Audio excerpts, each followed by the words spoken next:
totally honest, no, at frank kay Vice President Inday Sara. Dahil alam nyo, ang mga DDS nung panahon ni Duterte, pinupuna rin namin ang gobyerno. Lahat kami. Kaya kita mo si Maharlika, no? Si Maharlika ay bumuboljak yan nung panahon ni Duterte. Lahat nagsasalita kung may makitang mali. Alam mo, Vice President Inday Sara, sa totoo lang, hindi lahat kami natutuwa diyan sa issue ng confidential fund mo. Okay? Yang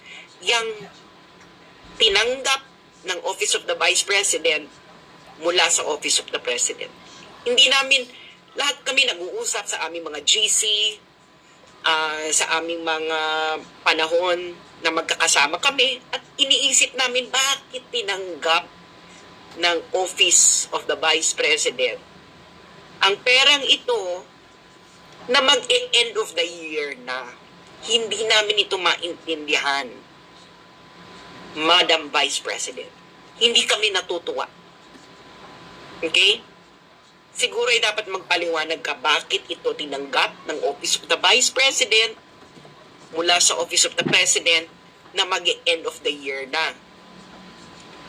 So, yun lang, Madam Vice President. Gusto ko lang sabihin, no?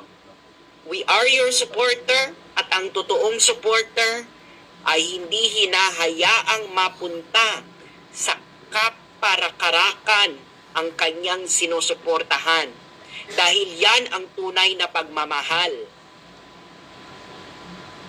Katulad ng mga pagmamahal ng mga magulang natin, na tayo nung lumalaki, ay pinapagalitan tayo at itinutuwid, sinusuway, kung tayo ay nalilihis ng landas.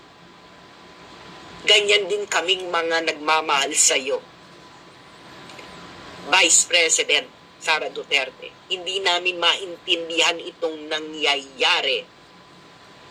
Marami sa amin. At marami ang gusto magsalita, wala lang lakas ng loob, no? Siyempre, kung magsasalita sila ng ganyan, laban sa isang Duterte, yung mga DDS naman na sobrang panatiko ang lulusob sa kanila, pero wala akong pakialam. So gusto ko lang sabihin yan sa iyo, Madam Vice President, mahal ka namin at ayaw ka naming malis ng landas. Dahil inilukluk ka namin, no, ng majority ng Pilipino, dahil naniniwala kami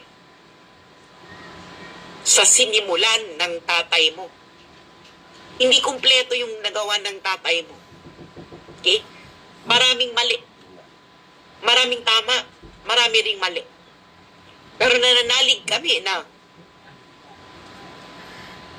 itutuwid mo yung mga kamalian noon.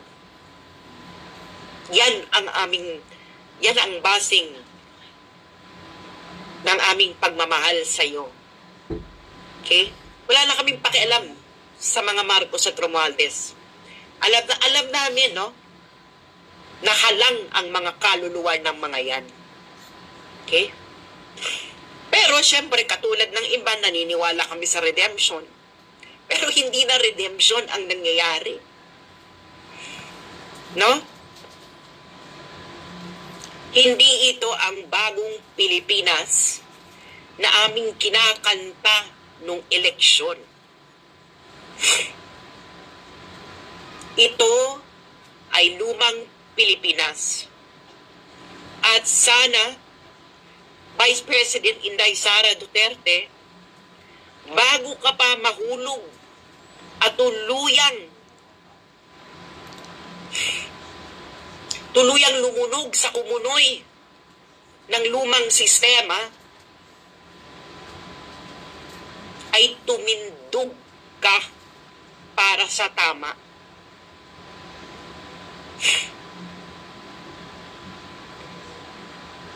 Dahil, alam nyo, ang daming, Diyos mio, ang dami ng matatag, alam mo yung marami ng yung mga magulang namin, itong generation namin, later years din sila, mamamatay na yung mga yan eh. Yung generation namin na yung mga magulang namin, mamamatay na. Yung iba namatay na yung mga magulang namin. Na hindi man lang sila mamamatay na masabi nilang nagbago yung Pilipinas. Pero karamihan sa kanila, nabigyan ng pag-asa na yung tatay mo ay na-elect.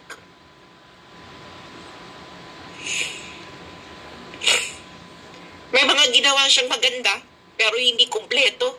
May mga mali din. Diba? Maraming nangyaring hindi maganda rin panahon ng tatay mo. Pero alam namin na his heart is on the right place. Kailangan lang na i-push pa.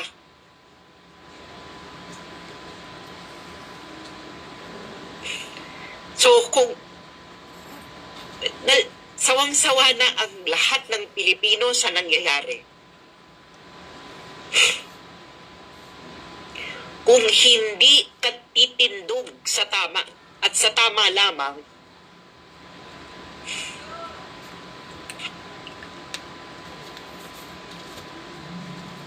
anong mangyayari sa amin?